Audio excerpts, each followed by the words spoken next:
반갑습니다. 9월 6일 주일 큐티 스케치 시간입니다. 오늘 본문은 예레미야 29장 1절로 14절까지의 말씀입니다.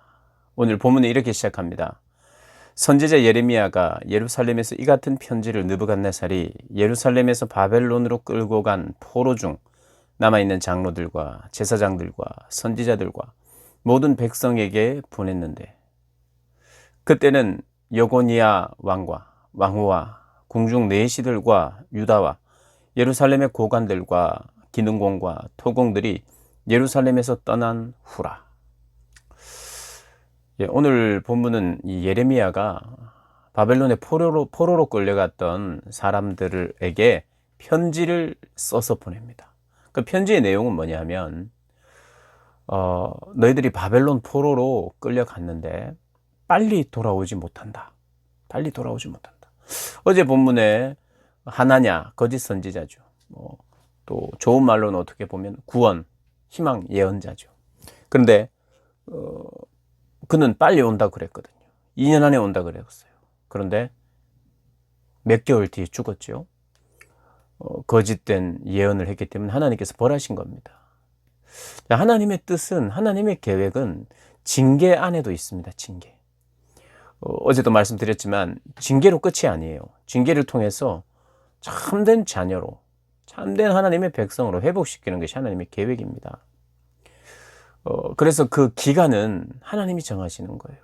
하나님 보시기에 좋은 대로. 그래서 우리에게 씌워주신 멍에를 임의대로 우리가 그걸 벗으려고 해서는 안 됩니다. 하나님께 기도는 해야겠죠. 하나님, 이 멍에를 벗겨주십시오. 그러나 나의 원대로 마옵시고 아버지의 뜻대로, 아버지가 정하신 기간대로 하시기를 원하나이다. 이런 기도를 우리가 하는 것이죠. 그게 필요합니다. 그런데 어쨌든 빨리 회복된다, 곧 회복된다, 성전의 기구들이 돌아온다, 이렇게 이야기를 하고 포로들도 돌아온다라고 말하는 그의 말을 많은 사람들이 좋아했을 거예요.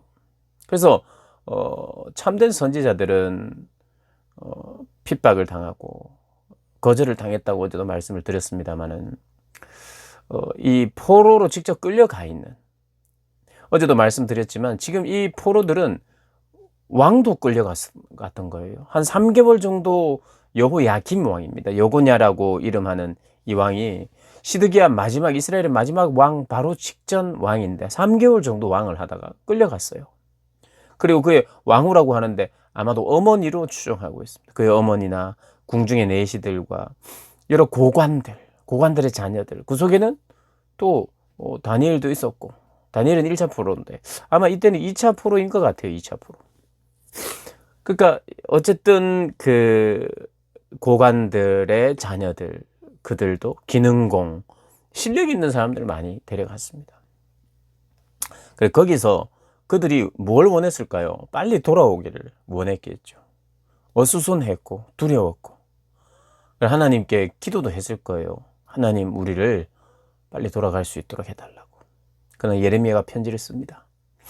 물론 그 편지가 바벨론에게 전달이 되고 그렇게 했던 것을 이렇게 그들의 이름을 보면 예레미야를 지지했던 사람도 소수이긴 하지만 있었어요. 그리고 예레미야의 말이 맞아 떨어지는 것을 보면서 또 지지자들이 더 생기기도 했고, 그러나 인기가 있거나 많은 사람들이 지지하진 않았어요. 선지자의 그 삶이 그랬습니다. 어쨌든 편지가 전해졌고요. 그 편지 내용은 뭐냐면, 여기서 70년을 살아야 된다. 그러니까 이렇게 이야기합니다. 5절에 너희는 집을 지어라. 거기에서 살고 텃밭을 만들어라. 그리고 그 열매를 먹으라. 결혼할 사람들이 있다면 결혼해라. 아내를 맞이하라. 자녀를 낳으라. 너희 아들이 아내를 맞이하며 너희 아들도 아내를, 그러니까 내가 며느리를 볼 수도 있다. 너희 딸이 남편을 맞아 그들로 자녀를 낳게 하여 손주도 본다. 그러니까 3대가 거기 있어 있다. 하나님의 예언입니다. 그러니 거기서 번성하고 줄어들지 않도록 그곳에서 적응하면서 살아라. 그리고 또 이야기를 합니다. 거기서 적응하면서 살아라. 그리고 그곳을 위해서 기도하라. 그 성읍의 평안을 빌어라. 너를 사로잡아간 그를 위해서도, 느부갓네살 왕을 위해서도 기도하라는 거예요. 그 성읍이 편하고 그 나라가 평안해야 너희도 평안할 것이니까. 현실적으로 하나님이 그것까지 기도하라는 것입니다. 그리고 그 포로들 중에 끼어 있는 선지자들도 있었던 것 같아요. 그리고 점쟁이나 뭐 이런 사람들도 있었던 것 같아요. 그들도 으쌰으쌰 조금만 참으면 우리 돌아갈 수 있다. 그리고 유다의 예루살렘의 본국에서도 선지자들의 이야기를 들어보니까 우리가 빨리 회복된다더라. 이런 이야기들을 할 수 있었던 거예요. 그래 거기에 절대로 미혹되지 말라. 그러니까 예레미야는요, 유다 본국에서 사역을 했습니다. 유다에서도 예루살렘에서도 사람들에게, 성전에 있는 사람들에게 그렇게 이야기를 했고요. 편지까지 보냈어요. 그리고 바벨론 포로들을, 어떻게 보면 이게 위로의 내용이 아닙니다. 거기서 오래 살아야 된다, 준비해라, 각오해라, 이런 겁니다. 그러나 진짜 위로예요, 이게. 왜냐하면 하나님이 정하신 때, 오래 있는 것 같고 그게 고난 같다, 너희 3대다. 그리고 어떤 면에서는 끌려간 사람들은 3대까지 기다려야 되니까 돌아오지 못하고 거기서 죽을 수도 있어요. 너는 돌아오지 못하는데 네 자녀들이나 네 손자들은 돌아온다. 이게 어떻게 보면 별로 큰 위로가 안 될 수도 있어요. 그게 무슨 약속의 회복이겠습니까? 그런데 우리가 깨달아야 돼요. 여기 보면 하나님께서 이렇게 이야기합니다. 너희를 향한 나의 생각을, 11절에 나의 생각을 내가 안다. 당연하죠. 하나님이 너희를 향한 나의 생각을 내가 알고, 너희를 향한 계획을 내가 안다. 왜? 하나님이 계획했으니까요. 그 계획은 뭐냐면, 그 생각은 뭐냐면 평안이지 재앙이 아니다. 이게 징계였어요. 그리고 심판의 또 한 모습이었으며 재앙 맞습니다. 그런데 하나님이 이렇게 말하는 거예요.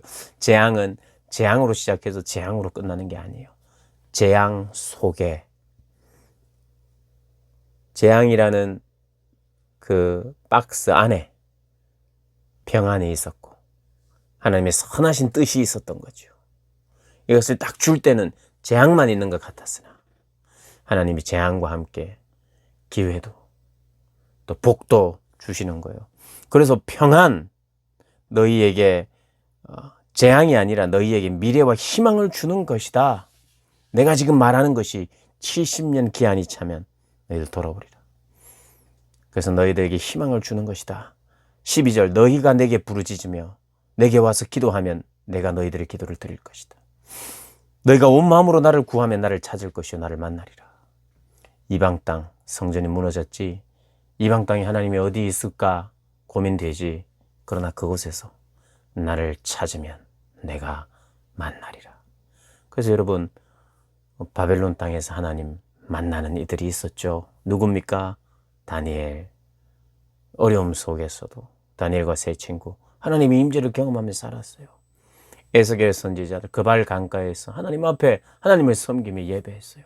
그리고 환상 가운데서 하나님이 임재하시는 것을, 하나님이 그 예루살렘에서부터 이리로 오시는 것을 환상 가운데 또 보았어요. 여러분, 이게 희망의 시작이죠. 뭐가 희망의 시작입니까? 예배를 다시 드리는 것, 그리고 다시 막혔던 기도가 열리는 것, 하나님과의 대화가 시작되는 것, 이게 진짜 희망이요, 이게 진짜 평안이죠. 여러분, 우리는 지금 특수한 상황을 맞이하기 때문에 어떤 본문을 보더라도 코로나를 생각하게 되어 있어요. 여러분, 이건 잘못된 게 아닙니다. 어떤 본문을 보더라도 우리의 현실을 생각하게 마련입니다. 여러분, 얼마나 길어질지 모릅니다.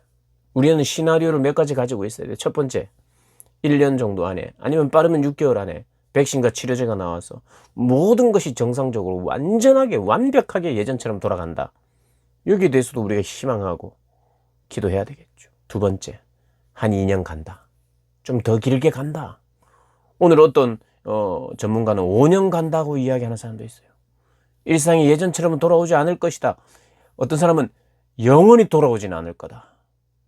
물론 치료제도 나오겠지만 예전처럼 막 엄청 사람들이 몰리고 모이는 그런 것들은 점점 사라질 것이고 비대면이 더 많아질 것이라고 그렇게 이야기하는 사람도 있어요. 그런데 여러분, 우리가 기억해야 되는 것이 있습니다. 어떤 사람들은 2년 안에 포로 기간이 끝난다고 오늘 본문에 이야기하면서 거짓 선지자들은 거기 희망을 걸었어요. 그런데 이 바벨론 포로로 끌려갔던 사람들도 서로 손잡고 서로 모이면 2년 안에 가자. 1년 안에 가자. 우리가 계속 여기서 포로로 있을 소냐? 아마 곧 올 거야.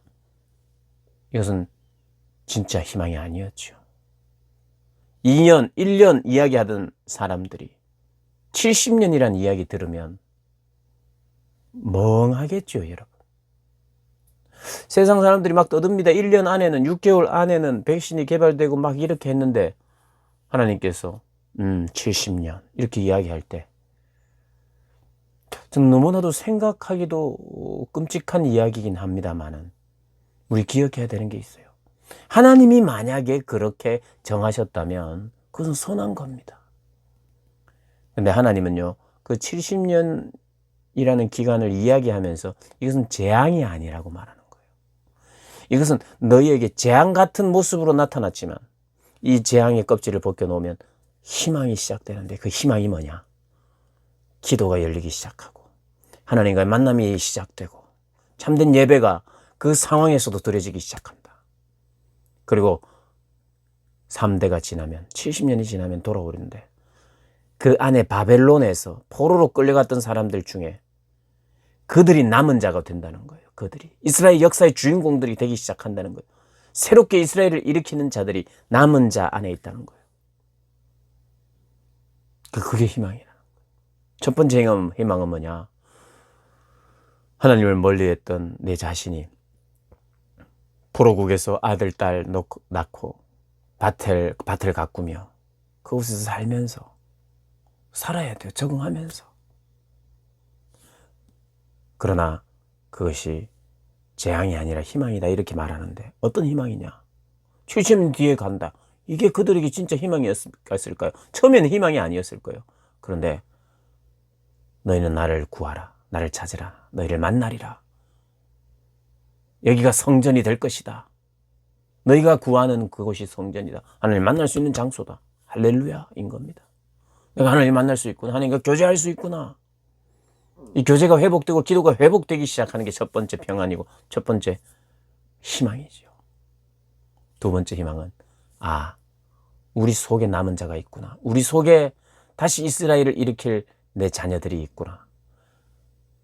그리고 그 자녀들을 신앙교육을 잘하고 그 포로들 예배를 잘 드리고 그런 어려움 속에서도 예배가 방해될 만한 상황 속에서도 거룩한 하나님의 백성들이 다듬어지고 세워져서 에스라와 같은 느헤미야와 같은 걸출한 사람들로 키워져서 그들이 남은 자의 대표 주자들이 되어서 다시 이스라엘을 일으키는 사람 되게 하는 것. 여러분 어쩌면 혹시 이 말씀을 그대로 빗대어서 오늘 이 시대가요. 어떤 면에서는 예전처럼 교회가 활발하게 어떤 사역을 하고 뭔가 못한다 할지라도 하나님이 이 기간에 남은 자들을 하나님이 세우실 자들을 거룩한 무리들을 기르기 시작한다는 것 충분히 가능하고요. 그리고 잠깐 멈춰 있는 것 같지만 하나님은 여기 말하는 것이에요. 평안이다. 희망이다. 나를 만날 수 있다. 너희가 전심으로 나를 찾을 때 만족하리라. 네, 여러분 기억하십시오. 70년 동안 이스라엘 백성들이요. 가난하고 그곳에서 정말 노예로만 살았느냐? 아니요. 이스라엘 역사들을 보면 제가 한두 번 말씀드렸습니다만 이스라엘 연구 속에 이스라엘 촌락이 이루어졌던 그러니까 포로로 끌려갔던 사람들이 살았던 그 지역을 연구하는 고고학자들의 연구에 의하면 유다 백성들이요. 지배 구조를 보면 굉장히 잘 사는 사람들의 그런 어떤 가옥 구조를 가지고 공동체를 이루었다는 것을 확인합니다. 왜 그러냐면 다니엘과 같은 그런 하나님이 쓰시는 사람들 그의 백성들을 먹이고 그의 백성들을 보호해주는 그런 역할들을 하나님 우수한 민족인 이스라엘을 통해서 포로로 살면서도 여러분 정말 핍박만 당하면서 사는 것이 아니라 그 지역을 위해서 기도하고 우리 이 바벨론을 위해서 기도하고 평안을 위해서 기도하고 거기에서 적응하고 그렇게 하나님 살아라고 했으니 그렇게 살았더니 그곳에서도 포로로 끌려왔던 사람들이지만 이스라엘 백성들이 그렇게 잘 서로를 섬기면서 전체적으로 잘 사는 그런 촌락을 이루었다는 것이에요. 그러니 그냥 우리의 삶의 어떤 자리들이 그냥 핍박만 당하고 아픔만 당하고 없이 살고 그리고 죽을 것처럼 살다가 내가 신앙이 뭐냐? 이게 다 끝났느냐? 요즘 얼마나 교회가 욕을 먹는 경우가 많습니까? 그럼 이것으로 끝나느냐, 교회가? 겉으로 볼 때는 점점 몰락해 가는 것 같기도 하고 적어져 가기는 것 같기도 하고 하지만 하나님은 교회를 포기하지 않습니다. 하나님은 당신의 성도들을 포기하지 않아요. 걸러내기 시작할 수 있어요. 줄어들 수 있습니다. 그러나 하나님의 계획은 재앙이 아니요 희망이요 평안이다. 그래서 하나님은 길러냅니다, 사람을. 그래서 다시 세우실 거예요. 우리 영상을 듣는 사람들 중에는 다시 일으켜질 남은 자 세대도 있을 겁니다. 우리 고등부 같은 친구들. 저와 같은 사람. 저는 오늘 그런 생각을 해요. 이제 내년에 50인데 나는 어떤 면에서 다니엘처럼, 다니엘도 그때 사실은 16살 이렇게 젊은 아주 소년이었죠. 그런데 다니엘은 바벨론에서 계속 살았습니다. 그리고 그가 그곳에서 하나님의 영광을 드러내고 그렇게 살면서 남은 자들을 위해서 기도하고 남은 자들을 키워낸 사람이 다니엘 같은 사람입니다. 그런 사람도 있고요. 그리고 하나님이 주신 그나마 그 속에서 복을 누리면서 살았고 또 다음 세대가 거룩하게 일어나고 준비되는, 여러분 이런 시기일 수 있다는 걸 우리 기억해야 합니다. 그래서 재앙이 아닙니다. 누구에게나 어떤 면에서는 심판이에요. 불순종한 것 때문에 재앙을 딱 줬는데 재앙이 재앙으로 끝나지 않아요. 그 재앙이라는 모습을 펴니까 재앙 때문에 고난 때문에 하나님을 더욱 찾고 온갖 초점을 여러 군데 두다가 정신을 딱 차리고 이제는 초점을 하나님께 딱 두기 시작하자. 내 막혀있던 그 영적인 교제와 교통이 정말 기도해야 될 때구나. 정말 하나님께 매달려야 될 때구나. 그래서 회복하는 일, 이 첫 번째 축복이고 두 번째 축복은 그 삶의 자의 터전을 하나님께서 일으켜 주시고 또 그 안에서 복을 주시고 그리고 세 번째는 남은 자들을 거룩한 또 무리들을 키우고 함께하는 그런 기간이었다는 것입니다. 여러분, 우리는 우리의 미래를 모릅니다. 그러나 우리가 누가 코로나가 올 줄 알았겠어요. 저는 이런 것을 예언하고 이런 힌트를 주는 아주 훌륭한 목사님들 한 번도 만난 적이 없어요. 이런 식으로 이렇게 형편이 될 줄은 아무도 몰랐어요. 그렇게 준비되고 귀한 사역자들이 많죠. 그러니까 하나님이 알려주시고 미리 힌트 주시지 않는 내용이었어요. 그런데 하나님의 계획 안에는 있었어요. 저에도 제 인생의 한 7, 80년의 인생 안에 이런 계획이 하나님은 가지고 계셨구나. 나는 전혀 생각도 못하고 준비도 한 적이 없는데 하나님의 계획표 안에는 이게 반드시 필요했어요. 우리 그것을 인정하면서 내 주어진 현실, 포로 생활과 같은 이 삶의 자리에서 이것을 인정하면서 살아야 됩니다. 성실하게 살고요. 밭을 갈면서 살고요. 그리고 이 땅에 바벨론의 어떤 지도자들 같은 사람들을 위해서 기도하고요. 또 하나님을 더욱 찾고 하나님을 더욱 의지하고 기도하는, 그래서 기도가 열리고 교제가 회복되는 그 축복부터 우리가 받기 시작해야 됩니다. 재앙을 벗겨보았더니 그 속에 하나님의 복이 있었다. 여러분 그 복을 찾고 누리시기를 주님의 이름으로 축복합니다.